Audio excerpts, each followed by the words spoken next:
In this episode of the Smart Community podcast, Zoe speaks with computer programmer and transportation enthusiast Jacob Baskin.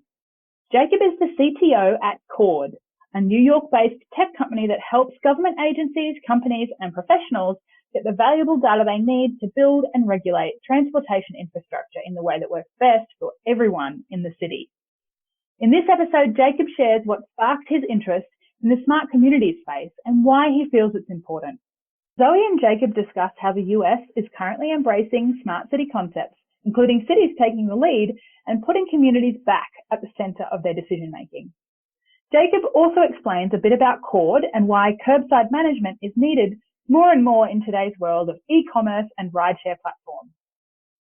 They also discuss how open data is crucial for any kind of integration between disciplines and governments and industry, and why shared data standards are so important for facilitating that. Zoe and Jacob finish their chat talking about the emerging trends of cities doing more of their innovation in-house and valuing the staff that they already employ. As always, we hope you enjoy listening to this episode as much as we enjoyed making it. Welcome to the smart community, smart regions, smart towns, and smart cities. It's where we live, work, and play. With smart communities, the future starts today. Big data, smart mobility, emerging trends galore. The Smart Community Podcast is what you're looking for. Hello, Jacob. How are you today? I'm good, thanks. How are you, Zoe? I am perfect. Let's jump straight in. And can you tell us about your background and what you are passionate about? Sure. I come from a computer science background. I studied computer science at university and then started working at Google, where I worked in online advertising for about 8 years. But I've always been passionate about transportation. Ever since I was a little kid, I wrote a letter to the transportation commissioner in the city of Toronto, where I'm from, when I was about 3 years old, suggesting a way to improve the streets near where I lived. So this has really been a lifelong interest of mine, and I'm so happy I get to work in it. Oh, that's awesome. So what sparked your interest in the smart cities or smart communities space? So I've been watching this stuff start to come up, especially when I was at Google. Eventually, the Sidewalk Labs project started with some of the people in Google New York. And I was watching that begin to happen with interest. And finally, I talked to the Sidewalk Labs team about what they were working on and if there was an opportunity for me to get involved. And luckily, they brought me on to help start this company that's now Cord. Excellent. So what is a smart city or a smart community to you? So I really view smart cities as not so much being, about the internet connectedness or the amount of smart hardware that's involved, as being about the way that the city itself understands itself and uses the latest data and technology to make better decisions and to run the city in as good of a way as possible. Yeah, simple, sweet and simple. Why do you think that this concept is so important? I think one of the things that we've been realizing at Cord and that I've been realizing as I've been getting into this space is that cities often have the opportunities to do a lot more and to understand things a lot better than they've been able to traditionally, just given their resources. One thing that we found out at Cord is that most cities have no idea what parking signs they've put out on the streets. And this is kind of amazing when you think about it. So here are these cities, they're spending a lot of money, they have a sign shop, they clearly view their resources in terms of the street as important enough to go out and manage them. But they don't view them as important enough, or they don't seem to be able to, collect this record of where they've put things out. And this is leading to a lot of problems for them. For one thing, people put up fake signs. We've seen this happen in cities around the US, and it's a bit crazy. Someone will paint their curb in front of their house or put up a sign near their house saying, "Nobody else can park here, parking for me only." And people will get real tickets based on those. So this is sort of the old way of operating. But what we've realized is that technology and the kind of data management that we can do these days means that cities don't have to live this way anymore, that they can actually understand the things that they're doing and the things that their citizens want from the city much better without even having to do, any kind of major hardware deployment. There's some really interesting stuff going on the hardware side in transportation, smart street lights, smart traffic lights, smart sensors, all of this kind of stuff. But really, from our perspective, the core of the smart city concept is about using technology so that the cities and the citizens can better understand each other. And that's key. And as the way that people interact with cities gets more complex, thanks to the changes in transportation, thanks to the changes in the way that people engage civically, this is only going to become more important. Signage is a topic close to my heart. I really love signage, and I think I totally agree with you. It's similar here, that they were important enough to put out, but it's too hard to manage them. It's too hard to know where they are, even though they're a static sign. But it's a hard thing to grapple with when you don't have that up-to-date layer of information, and if you can't get that accessibly or really easily. So I think signage is a big one, and moving from physical signage, first of all, knowing where that is, and then augmenting that with a digital layer. There's so many things that we can do. Or it's also, what are we missing now that we could potentially be increasing the safety, the efficiency, and the utilisation of the spaces that we have in our cities and communities? Yeah, this is something, as I'm sure you can appreciate, it's something that I've really started to nerd out about since founding Chord and since working on the curbside so much. We see, and I wrote a blog post about this a few months ago, but we see some unbelievably complicated signs. We have some from Los Angeles that are like 6 or 8 signs on the same pole. And, it's like reading a novel, figuring out what's going on. So you could look at this and say, oh, these cities are really doing a bad job. But you could also look at this and say, look at the desire on the part of the cities and on the part of the citizens to get the most out of this space. If you think about this as like paving the cow paths, is an expression people sometimes use in computer science. You see where people want to go. You see what people want to do, even if it takes them a ton of effort and a ton of work to get there. And then you can build tools to make it simpler for them to get what they want. And in this case, what we see is that what people want is to get the most out of the use of the city resources that are around them. And they're willing to put up these, signs that are, feet long to get there. So imagine if we made it simpler for them, then they could just do these things so much more easily and so much more of a satisfying way. And I think more effectively in the sense of like, I love signage, you love signage, so we read all the signs, right?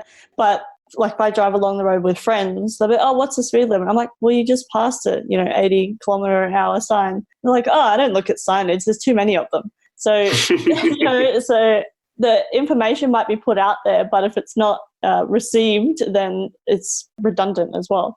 Absolutely. And that's something that we see also in terms of the curbside when it comes to these ride-hailing companies, that the traditional way that people use the curb and that the curb signed is it's for parking. It's for people who are going to be somewhere probably an hour or 2 hours or even a few days, certainly at least 15 minutes. But all of a sudden you've got someone taking an Uber, they're getting dropped off and the car's going away in 30 seconds or in a minute and a half. How are they supposed to read the signage for the whole block? More to the point, for a city, how are you supposed to enforce any regulations you make about them? They're gone before the police officer arrives. People hate giving tickets to people who are sitting in their cars. They'll tell them to move along, but of course, by that point, you're moving along already. So, yeah, the way that things are changing makes signage increasingly the wrong way, not just to explain the rules, but also to enforce the rules. Yeah, no, I agree. I'm really looking forward to the future of signage and that curbside space, but then what's the digital layer that also isn't there at the moment, and what will that look like? Yeah, for sure. Yeah. Let's go on to the next question, which is, how do you think the US is currently embracing the smart city or smart community concept? I'm keen to hear a few of your insights on the Sidewalk Labs, if you can share anything. So I don't always feel comfortable talking about Sidewalk Labs because they've been doing amazing stuff while we've been here at Chord doing, of course, also amazing stuff, but different stuff. We've been going on our own paths for the past while. But I can talk a bit about some of the things that excited me about working there when I started. So I think that the thing that I found really exciting about Sidewalk Labs is that they didn't start in the way that a lot of people start smart cities projects of, how are we going to pack as much cool hardware into this box as possible? What are the sensors that we have at our disposal and how can we make them work, in a cool demo, which is a lot of smart cities projects kind of look like that. Are like, oh, let's put in a thermostat. Oh, let's put in a fingerprint reader.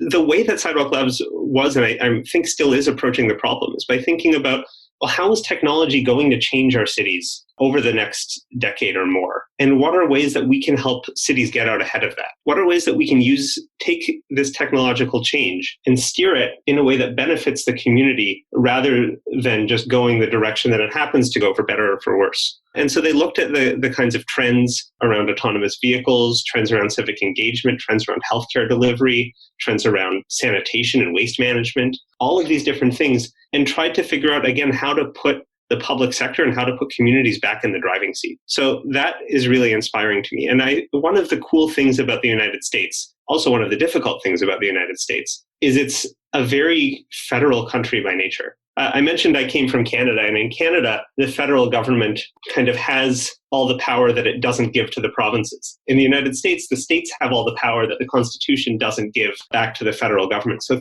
every state is its own thing, and every city is also its own thing. So we see a huge diversity of approaches to this. But a lot of the cities that I've been really excited to work with and that I've been really excited by are doing this exact thing. They're not, stepping away from technology and saying, no, we don't want any of that. They're also not stepping back and having a laissez-faire approach to technology and saying, well, whatever happens in our city is great.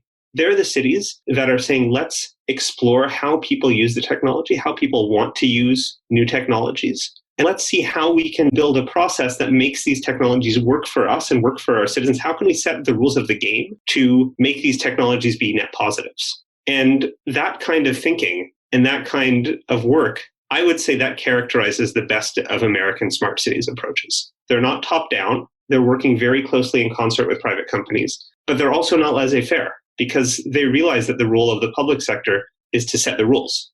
Some of my academic background's in game theory and kind of mechanism design. And so I love it when I see examples of that in practice. And so much of the approaches to, things like AVs or even things like ride-hail, and then also to micromobility, to scooters and bikes. So many of the approaches really take a background from mechanism design of how can we incentivize these providers to work in concert with each other and to work in concert with us rather than to produce congestion and to produce other negative outcomes. Interesting. Well, tell us about Cord and some of the projects and things that you're currently working on. Mm-hmm. So as I kind of teased earlier, the thing that we are really trying to do is bring data into existence that helps cities create seamless transportation. So we know that cities are very excited to do the right thing, to make it easier for their citizens to get from place to place seamlessly. But the area that we've identified that they need the most help, that we can most advance the state of the art with the technology we bring to the table, is in data collection right now, in data management. So where we're focusing at the moment is on the curb. We're seeing that curb management is becoming an increasingly important thing for cities to do. This is managing who can pick up and drop off passengers, load and unload goods, or park at the side of any given street at any time, and for how long and how much they have to pay. So the rise of e-commerce and the rise of ride-hail have really made the curb a much more important and a much more contentious space in cities, though of course it's always been contentious. And cities don't have the data that they need to manage this. So what we've done is we've built a tool that uses augmented reality technology. So this is the stuff that it's built into iPhones and recent Androids. Really, it's for things like, playing games where you can see game characters in the world around you through your phone camera, or you can use it. IKEA has an app that you can use it to see what the sofa would look like in your living room. But what we use it for is to help cities measure and easily collect accurate data about the kind of inventory that's on their curb. So this is our surveyor tool. And then we take that and we put it through our rules engine to understand at any given point the rules of the curb. And this is data that a ton of people need, that cities need, that private companies using the curb would really like to have. And we're bringing it into existence where it wasn't before. So that's really what we're passionate about doing, is making that data exist and enabling all of the players in the world of transportation to make better decisions using it. So is it kind of like if I pull up somewhere in my car and then I can open the app and then it can show me that, you're in a 2-hour parking zone or something like that? Exactly. So those kinds of apps, parking apps, would use this. Companies like FedEx or UPS or DHL outside of the United States get millions and millions of dollars of parking tickets every year. And right now they have no way to understand how to optimize their operations to save money on parking tickets just because they don't know where they could go. They don't know, they can't make those trade-offs of, well, this route is faster for me, but I'm going to get ticketed more. This route is a bit slower, but I save a lot of money in tickets, so it's worth it. So they can't make that decision.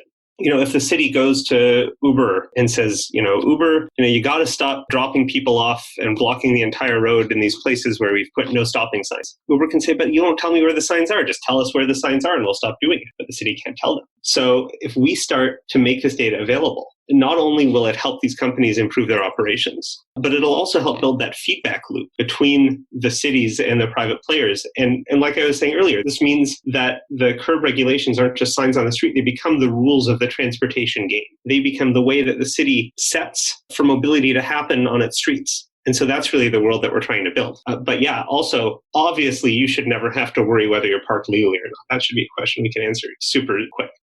Well, that really leads on to this next question because it's about integration. So how do we integrate across the different disciplines, governments, and industry? That's a great question. And that's something that we've been seeing a lot of both challenges with and innovation. One of the things that really made Cord possible and that continues to make our job possible is open data. Even if we are going out and collecting where all the parking signs are, where all the curb cuts are, where all of the cars can park, we still need a map of the street. And we still need to know how the city thinks of its streets. And that often we get from municipal open data. So the first step of this is opening up. And for the government, especially when it's operating in the public interest, opening up its data is usually a great first step to helping build these connections between disciplines, between government and private industry. Now, once you have open data, you start to realize that not all open data is created equal. And one of the biggest things that makes data more useful is being in a form that makes it easier for people to understand. So this is something that we're really trying to make happen on the curb, is we're trying to make there be data standards for understanding this information and for sharing it between people. So that way, if you're the city of, Nashville, maybe you have a way that you think about the curb, and maybe you use Cord's surveyor tool and collect a whole bunch of data and bring it into your city's geodatabase and then share it with the public through your open data system. Chances are the kinds of private companies and the kinds of software developers who are going to be looking at that data aren't just located in Nashville. They probably want to solve similar problems across the country. And if the data in Nashville and the data in Memphis or the data in Atlanta look entirely different, they're going to have a really hard job. So one of the things that's great about what we're trying to do at Cord and that we see similar initiatives for across the world of transportation is making shared data standards that lots of different cities can adhere to. Probably the best success story in this area for transportation is a format called GTFS, which Google developed in cooperation with TriMet, the transportation agency for Portland, Oregon. So they could start putting bus and light rail arrival times into Google Maps. But they didn't just make this, this is the Google format, nobody's allowed to use it other than Google. And they didn't make it, this is the Portland format, we're only going to use this in Portland. They shared the details of this with the world and they made it the standard for every transportation agency in the world. And now you can go onto the internet and see not only hundreds of cities and transportation agencies that use GTFS to share their data, but also dozens and dozens of apps that read this GTFS data, even to compete with Google. So this kind of shared data is really the bedrock, in our opinion, of good integration and something that we're trying to foster on the curb. What are the emerging trends that people aren't talking about enough? So I think that one of the great trends that, the right people are talking about, but I don't hear a lot of discussion about it in the smart city space, is cities starting to do much more technology experimentation in-house. There are some great groups in New York City government that I happen to know because we're based here in New York that are doing really amazing things just internally working for city government and using city data. And that can often really kickstart a whole area. So a great example is the New York City Department of City Planning built an amazing web-based tool for understanding land use across New York City that combines data from tons of different sources. I don't know exactly how many, but it overlays it all on one map and it makes it all work together in a really great way. And so not only does that help, it helped me a lot as I was trying to understand the different neighborhoods in the city and understand why the city is the way it is, but it also helps people who want to use this data for other purposes, who are going to build their own apps or their own systems, understand what the data looks like and how it works. So starting that kind of innovation from inside of the city is something I'm really glad is happening. And I think that often the effort, because we're out here tooting our own horn so much, the efforts of private companies, get publicized a lot. But things that happen inside cities, which are really great to see, don't get as much press as maybe they should. Yeah, no, I agree. And I think that's a trend that's happening here as well. And it's a really good one to see. And I think bringing in those skill sets of, say, a private, a consultant or something, but actually not just, them coming in, doing the thing and then leaving, but actually increasing the skill sets or changing or adding to the skill sets of people internally is so important, because they're the ones that are going to control this stuff and make decisions about this stuff, even if they're not the ones that are actually going to do it themselves. But then also, when you can attract those people in-house and they can do it themselves, then you change the culture of a place to be more, smart city thinking automatically. Yeah. And cities, I think, are also really waking up to the wealth of resources they have in their staff. Yeah. People say that software is eating the world. And I think one of the things that means is that you have people who are technologists, even if that's not necessarily their exact job description. So you have maybe GIS practitioners, maybe, data wranglers. I don't know what job titles exactly, but you have people who aren't hired by the city as computer programmers, who can build really neat stuff and who are really excited to dig into this world and help their cities understand their data better and build cool things. And that in particular is really great to see. And there are such wonderful people who are working in city government helping make this happen. And the more that we on the outside can make their jobs easier and improve the tools that they have access to, the happier I'll be. Well, thanks so much for coming onto the podcast, Jacob. It's been great to have this conversation. And I really just have one last question, which is, how can people connect with you? Yeah, well, they can learn more about Coord at coord.co, coord.co. I'm at Jacob Baskin on Twitter. And we'd love to hear from you. Yeah, we'll put all the links in the show notes so people can click away and find you. Thanks again for coming onto the podcast. Great. Thanks so much, Zoe. It was great talking to you. Talk soon. Bye. Bye. Thanks so much for listening to the Smart Community Podcast. Show notes for this episode and all other episodes are available on our website, mysmart.community. If you have any questions for us or any of our guests, you can email hello@mysmart.community or find us on the socials. We are on LinkedIn, Facebook and Twitter @SmartComPod. That's com with 2 M's. If you are enjoying the podcast, please leave us a rating and review at wherever you listen. This really helps us reach more ears, so thank you in advance. As always, I hope you enjoyed listening to this episode as much as I enjoyed making it.